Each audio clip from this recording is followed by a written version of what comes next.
Alors bonjour tout le monde, j'espère que vous portez toujours très bien. Je me présente une fois de plus, je suis Exponentiel Fojo. Je reviens aujourd'hui avec une nouvelle vidéo dans laquelle on va répondre à une question que beaucoup de personnes se posent encore certainement en 2021. C'est celle de savoir c'est quoi une crypto-monnaie, qu'est-ce qu'une crypto-monnaie. Alors il y a beaucoup de définitions qui certainement pourraient être données à une notion de crypto-monnaie. Beaucoup vont la considérer simplement comme une monnaie ou alors une monnaie virtuelle, une monnaie numérique, une monnaie cryptographique. Mais je préfère plus la notion d'actif financier. Par définition, un actif financier, c'est un titre ou un contrat généralement transmissible et négociable qui est susceptible de produire à son détenteur des revenus ou des gains en capital en contrepartie d'une certaine prise de risque. Donc, lorsqu'on regarde les crypto-monnaies aujourd'hui, ça répond clairement à la notion d'actifs financiers. Et puis, comme tous les autres types d'actifs financiers, c'est-à-dire comme les comptes, comme tous les autres types d'actifs financiers, c'est-à-dire comme les comptes de dépôt, les obligations, les actions, la crypto-monnaie aujourd'hui est également de plus en plus considérée donc comme un actif financier. Au regard de toute cette acceptation-là qu'on voit auprès des gouvernements et des banques centrales qui commencent à réfléchir comment accepter la crypto-monnaie. Donc, mais seulement je ne pourrais pas répondre à la notion de crypto-monnaie et puis la genèse de la crypto-monnaie, où est-ce que, comment est-ce qu'on en arrive à la crypto-monnaie sans vous présenter en fait l'historique de la monnaie, c'est-à-dire les différentes variations qu'a subi la monnaie. Vous savez, avant de continuer, je vais vous dire que cette vidéo pourrait être longue, mais ça vaut la peine de l'écouter jusqu'à la fin parce que ça va vous permettre en fait de comprendre comment la monnaie a évolué et dans chaque ère, quel est le problème qu'une monnaie est venue résoudre, un type de monnaie est venu résoudre. Vous allez comprendre que chaque fois qu'on évolue, la monnaie qu'on adopte dans une époque vient résoudre un certain problème. Donc, dans nos cours d'histoire, on nous a appris que à l'époque, les gens, pour s'échanger des biens, ils faisaient ce qu'on appelait le troc. Donc, à cette époque-là, il fallait avoir un bien, puis trouver quelqu'un qui a besoin de votre bien pour essayer de faire une contrepartie. Ok, par exemple, j'ai du bois, j'ai besoin du sel, je vais trouver quelqu'un qui a du sel et qui a besoin de mon bois. Vous voyez, c'était quand même compliqué parce que chaque fois il faut trouver quelqu'un qui a besoin de votre bien et qui a le bien dont vous avez besoin. Donc c'était un peu compliqué à cette époque là où on utilisait également les coquillages, parce que les coquillages à l'époque c'était quelque chose qui avait de la valeur. Ok, finalement elle avait des limites aussi parce que les coquillages n'étaient pas acceptés partout. C'est-à-dire peut-être que dans votre village le coquillage avait de la valeur, mais lorsque vous alliez dans les villages voisins, les coquillages ne voulaient rien dire pour personne. Donc voilà, donc comme ça le premier type de monnaie qui présente ces problèmes, c'est-à-dire que ces difficultés, c'est-à-dire que il faut tout le temps trouver quelqu'un qui a besoin de votre bien et qui possède le bien dont vous également vous en avez besoin. Donc on va donc laisser tomber le troc, puis on va adopter un nouveau type de monnaie qui est l'or. On va se tourner vers l'or parce que finalement l'or c'est une ressource rare. Aujourd'hui encore l'or est considéré comme étant une réserve de valeur, c'est-à-dire que normalement les gouvernements à une époque donnée se sont dit ok, pour représenter l'économie d'un pays, on va essayer de fixer sa monnaie sur la base de sa quantité de réserve d'or. Donc l'or étant quelque chose de limité dans le temps, parce que au fur et à mesure qu'on avance dans le temps, la quantité d'or se fait rare. Ok, l'or est utilisé comme matière précieuse pour fabriquer des bijoux et bien d'autres choses. Donc avoir de l'or aujourd'hui, ça avoir quand même une ressource rare, et puis ça vaut pour tous les pays. C'est-à-dire qu'on vient répondre à un certain problème, le problème qu'on avait avec le troc, qui est que l'or a de la valeur partout. C'est-à-dire que partout où est-ce que vous allez aller dans le monde, vous avez de l'or, votre or a de la valeur et vous allez trouver quelqu'un qui a besoin de votre or. Donc voilà donc comment on est passé du troc à l'or.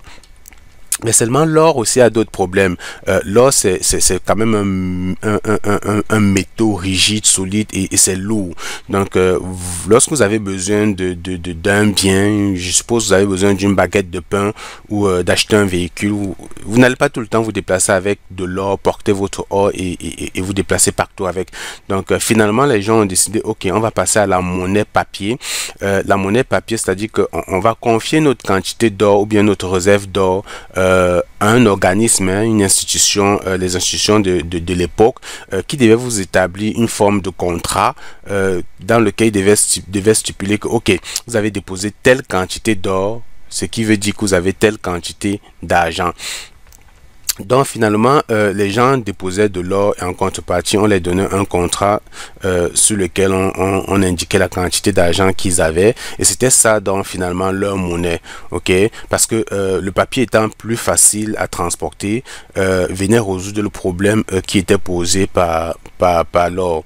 Et le papier donc était un tiers de confiance parce que c'était émis par une institution de confiance. Ok, comme la monnaie aujourd'hui, la monnaie est acceptée parce que la monnaie est émise par un gouvernement.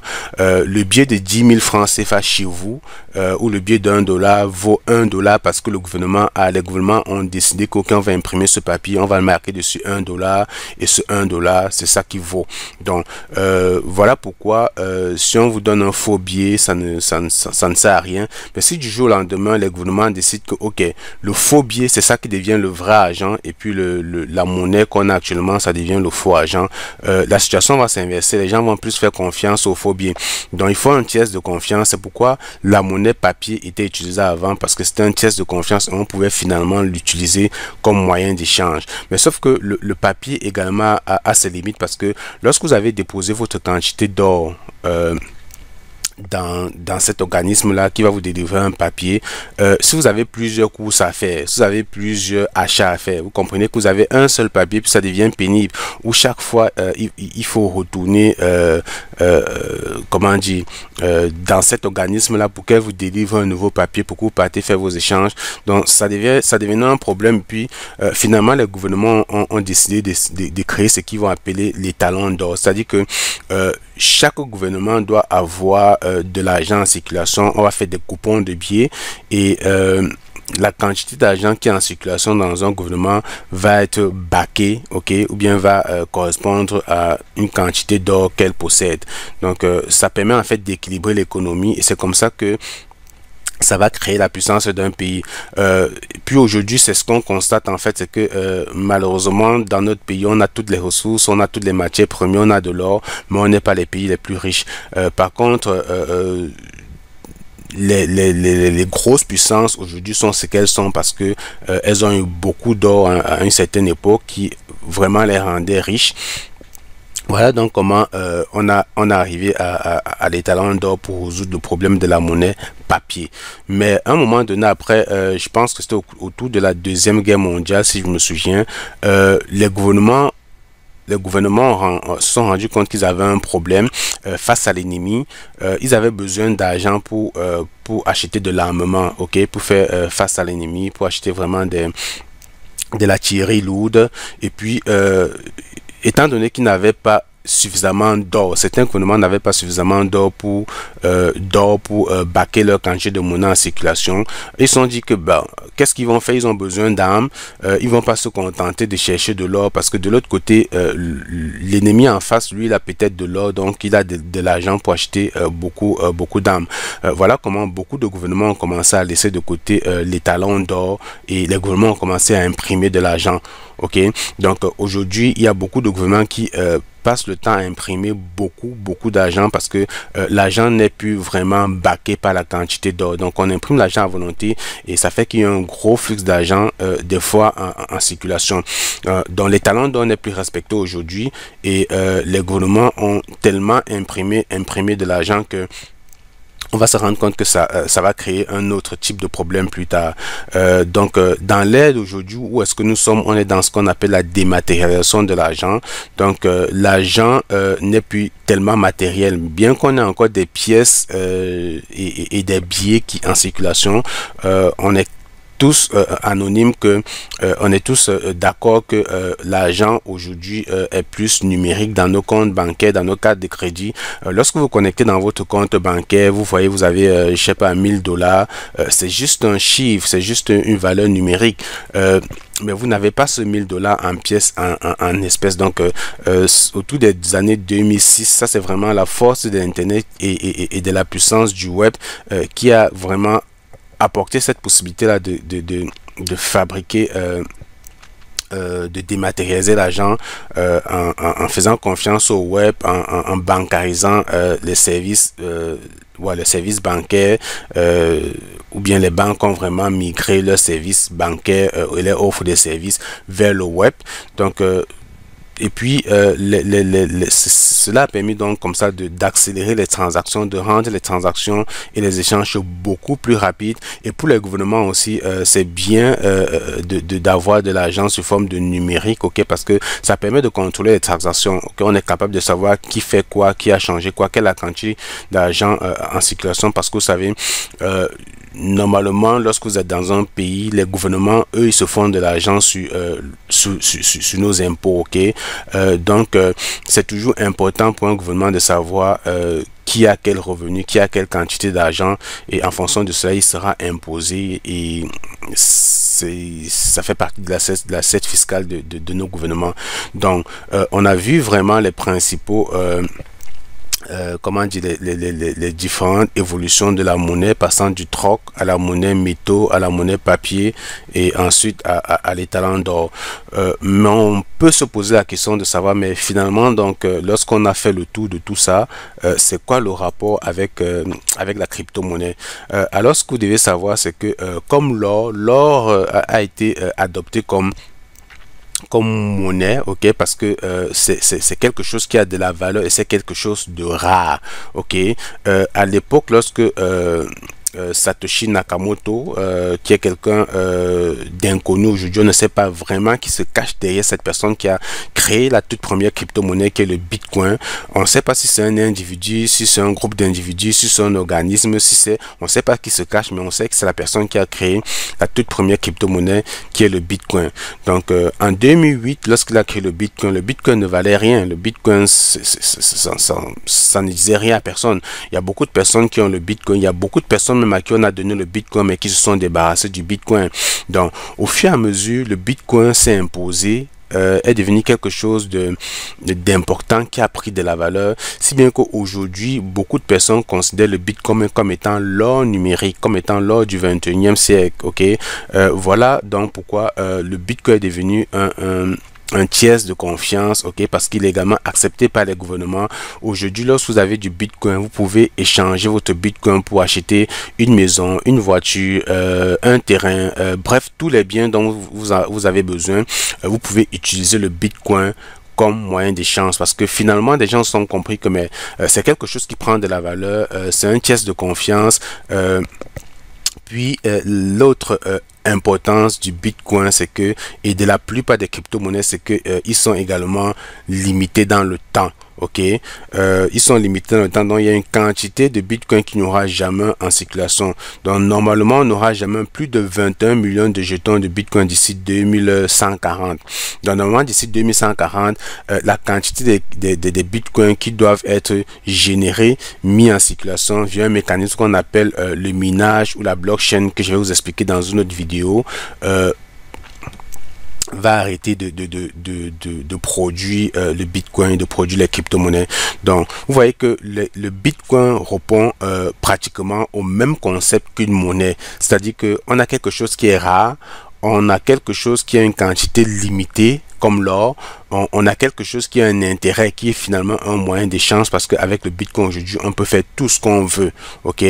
Dans la plupart des pays aujourd'hui, vous avez le Bitcoin, bon, sauf que ça reste également un problème gouvernemental, un problème d'acceptation, parce qu'il y a des gouvernements encore qui n'acceptent pas le Bitcoin comme moyen d'échange, mais on commence à voir quand même que l'acceptation arrive, la modernisation vient avec, et ça fait que finalement la crypto-monnaie s'impose petit à petit. Le fait que beaucoup de gouvernements commencent déjà à réfléchir sur la question est un grand enjeu et est un grand atout également pour la crypto-monnaie et les crypto-monnaies en général et le Bitcoin.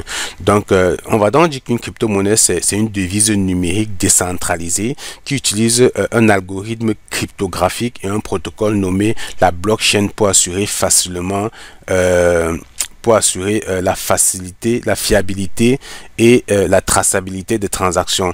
Donc les crypto-monnaies sont entièrement virtuelles. Elles peuvent être stockées dans un portefeuille numérique protégé par un code secret appartenant à son propriétaire.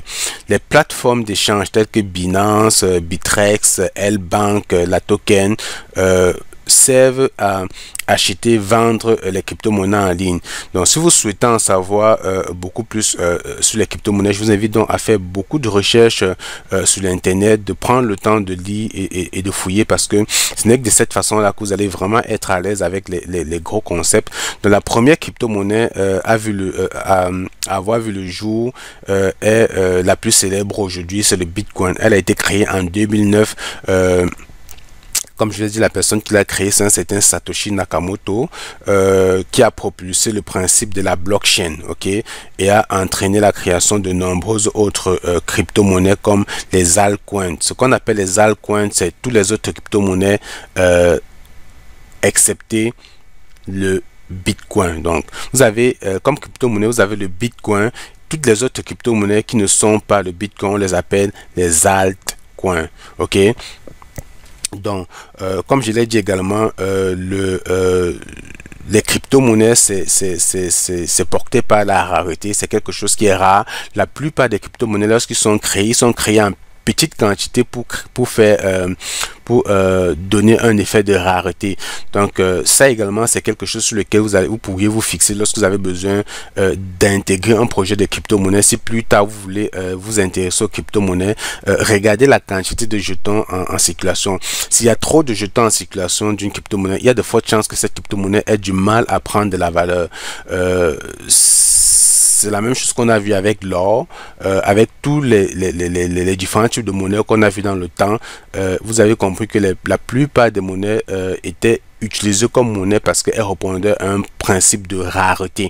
Donc, pour qu'il y ait valeur, pour qu'il y ait prise de valeur, il faut justement qu'il y ait rareté. Et le Bitcoin donc a mis en place quelque chose de très technique qui fait que on n'aura jamais plus de 21 millions de Bitcoin d'ici 2140, comme je vous ai dit. Donc les nouveaux jetons sont automatiquement attribués aux mineurs. Donc les mineurs, donc c'est des personnes qui vont mettre leur ordinateur, ok, pour participer à ce réseau d'échange là, parce que lorsqu'on dit qu'une crypto-monnaie est décentralisée, c'est-à-dire que désormais on n'a plus de banque, désormais c'est vous votre propre banque. Lorsque vous installez votre wallet, Trust Wallet par exemple, ou Coinbase, et que vous créez vos comptes sur les exchanges, c'est-à-dire que vous avez décidé de vous faire confiance, c'est-à-dire que vous avez décidé que désormais c'est vous la banque, c'est vous qui devez faire tout pour sécuriser vos transactions, ok. Donc, voilà en fait certaines définitions qu'on peut donner au Bitcoin. Il y a un mécanisme qu'on appelle le halving qui fait en sorte que la moitié des blocs ou bien du volume de crypto-monnaie qui aura en circulation diminue, ok. C'est comme ça qu'au fur et à mesure on diminue, pratiquement tous les 4 ans on va diminuer la quantité de Bitcoin qu'on peut mettre en circulation, si bien que d'ici vers la fin des années 2140 on aura pratiquement plus de Bitcoin en circulation. Et c'est pratiquement le même principe que les crypto-monnaies comme l'Ethereum, le Cardano et les autres, avec ce qui est, et le BNB qui est la crypto-monnaie de Binance, avec ce qu'ils appellent on va dire, ils brûlent les crypto-monnaies, ils brûlent les jetons, c'est-à-dire que le burn des crypto-monnaies, lorsqu'on parle de burn des crypto-monnaies, c'est-à-dire que on va brûler une certaine quantité de crypto-monnaies pour réduire la quantité en circulation. ok, on va automatiquement, Binance, chaque trimestre, va prendre une quantité de crypto-monnaie, de ses bénéfices en crypto-monnaie, ils vont la brûler. Quand on dit la brûler, c'est-à-dire qu'ils vont l'envoyer vers une mauvaise adresse, une adresse qu'on ne pourra plus reconstituer pour occuper la crypto-monnaie. Et c'est de cette façon-là que la crypto-monnaie va perdre de la valeur, et finalement, c'est de cette façon-là qu'on va réduire la quantité de crypto-monnaie en circulation, autant pour moi, et la crypto-monnaie va donc prendre de la valeur. Ok, donc voilà donc une définition de la crypto-monnaie que je peux vous donner aujourd'hui, et on peut rapidement se poser la question de savoir, mais pourquoi Satoshi Nakamoto a décidé de créer la crypto-monnaie? Pourquoi il a décidé de créer le Bitcoin? Alors, il faut comprendre que tout remonte autour des années 2008, ce qu'on appelle la crise des subprimes. Je vous invite également à aller regarder l'actualité sur la crise des subprimes aux États-Unis. Qu'est-ce qui s'est passé? En fait, pour faire court, c'est que à un moment donné, aux États-Unis, vous savez, les gens qui sont ici en Amérique du Nord et en Europe aussi, on vit beaucoup de crédit, on dépend beaucoup de crédit. Lorsqu'on achète une maison, une voiture, je sais pas, on est même capable de financer son voyage à crédit. Généralement, c'est du crédit que la banque va nous donner. Et normalement, lorsque la banque doit vous octroyer un crédit, elle essaie de voir quand même c'est quoi vos revenus. Est-ce que vous êtes capable de payer? Quelles sont vos entrées financières? Sauf qu'aux États-Unis, il y a un certain type de crédit qui a vu le jour, qui faisait en sorte qu'on pouvait quand même octroyer du crédit à des personnes, ce qu'on va appeler des subprimes, des personnes quand même à haut risque, qui n'avaient pas vraiment toutes les chances de répondre à un crédit. Donc, étant donné que ces personnes-là pouvaient prendre du crédit, et à un moment donné, les taux d'intérêt ont beaucoup baissé. Lorsque vous prenez un crédit, normalement, vous avez un taux d'intérêt parce que vous allez rembourser avec des intérêts. C'est de ça que la banque vit. Donc, à un moment donné, aux États-Unis, les taux d'intérêt ont beaucoup baissé. Et donc, ces personnes qu'on va appeler les subprimes là, se sont retrouvées en train de prendre beaucoup de crédits, et généralement pour acheter des maisons. Donc, il y a beaucoup de personnes qui ont commencé à acheter des maisons aux États-Unis. Beaucoup de personnes qui ont acheté des maisons aux États-Unis, et généralement les taux d'intérêt, lorsque vous prenez une maison, en général c'est des taux d'intérêt variables, c'est-à-dire qu'on va vous donner un taux d'intérêt peut-être de 2%, et on va vous dire que bon, ça peut varier d'ici 5 ans, il y a de fortes chances qu'on réévalue le taux d'intérêt et que ça aille à la hausse ou à la baisse. Donc les gens ont pris des crédits, ont acheté des maisons, mais au bout d'un certain moment, il y a une grosse crise aux États-Unis qui a fait que des gens n'étaient plus capables de rembourser leur maison. Ok, les gens n'étaient plus capables de payer leur maison parce que avec l'inflation, ok, qui a eu en 2008, les banques étaient obligées d'augmenter les taux d'intérêt. Vous savez, en général, l'inflation, c'est un trop flux c'est un trop flux d'argent en circulation. Lorsqu'il y a trop d'argent en circulation pour une même quantité de biens, l'argent devient comme inutile, l'argent perd de la valeur. Ok, si il y a 4 maisons en vente, ok, et qu'il y a trop d'argent, ok, en circulation, finalement la maison va valoir plus cher, et ça doit donner l'impression que votre argent ne vaut plus rien. Finalement, en fait, pour arrêter ça, les gouvernements ont été obligés comme ça d'augmenter les taux d'intérêt. Le fait d'avoir, c'est un mécanisme, hein, en général, lorsqu'il y a l'inflation, le mécanisme que les gouvernements et les banques centrales utilisent pour stopper l'hémorragie, c'est d'augmenter les taux d'intérêt. Les taux d'intérêt ayant augmenté, beaucoup de personnes qui avaient donc pris des crédits pour acheter la maison n'étaient plus capables de payer leur crédit, ok, parce que leur traite devenait plus élevée. C'est-à-dire quelqu'un qui a pris la maison et qui savait qu'il paye 1000 $ aux 2 semaines, finalement il se retrouve en train de payer 1300, 1400 $ aux 2 semaines, n'étant plus capable de payer. La banque, qu'est-ce qu'elle fait? La banque est obligée de saisir la maison. Et donc aujourd'hui aux États-Unis, dans beaucoup d'États, vous avez beaucoup de personnes qui vivent encore à l'extérieur, qui ne sont pas encore sortis de cette crise-là, parce que la banque a récupéré les maisons.